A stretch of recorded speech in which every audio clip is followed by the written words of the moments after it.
Good morning, Bacon Academy. On today's show, report cards are here. Syria's president has a threat to the world, but that might not be a problem if you're a NASA astronaut if a new report is to be believed.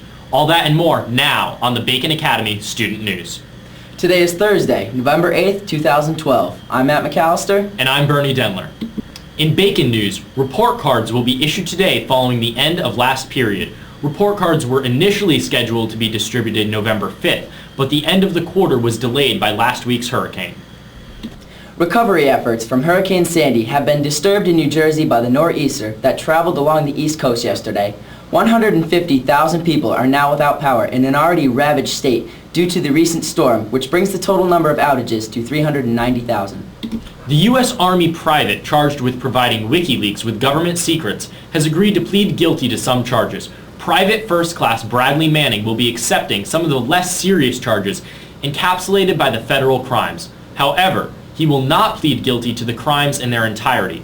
The trial will continue at Fort Meade in Florida on Thursday. Jared Lee Loughner will be sentenced on Thursday for his attack that killed 6 and wounded former U.S. Representative Gabrielle Giffords and 12 others. The sentence hearing will be the first time that the victims will confront Loughner in court about the shooting at the Giffords political event in Tucson, Arizona. Loughner pleaded guilty 3 months ago to 19 federal charges under an agreement that guarantees he will spend at least the rest of his life in jail without the possibility of parole. The renewed battle over capital punishment in California is causing controversy after a vote already determined its fate. Proposition 34, which would have eliminated the death penalty from the state of California, was rejected by 53% of voters on Tuesday. However, capital punishment abolitionists remain on the offensive. California has the highest number of inmates awaiting the death penalty with 724, closely followed by Texas with 407.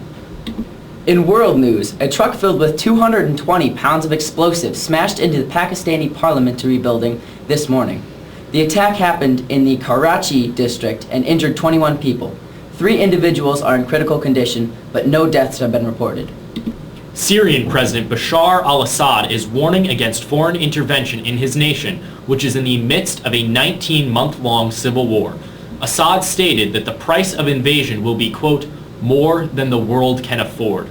Although it is not clear what he means by this, the statement comes after Turkey publicly raised the idea of placing Patriot missiles along the Syrian border. In science news, astronomers may have found a new habitable planet orbiting a star just 42 light-years from Earth.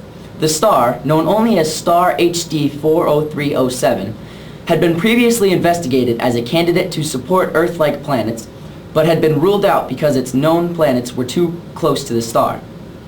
However, this latest scan of the system has revealed 3 new planets, one of which is the perfect distance from the star to support liquid water and life as we know it. Although the discovery of new planets is relatively common, the discovery of planets in this so-called Goldilocks zone is not.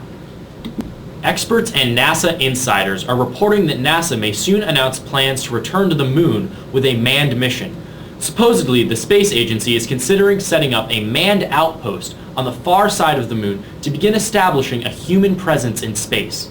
The project could see men on the moon again as soon as 2021, possibly even sooner, and are rumored to have already been cleared by the Obama administration, which has expressed interest in sending men back to the moon and even to an asteroid by 2025 before a manned mission to Mars in the 2030s.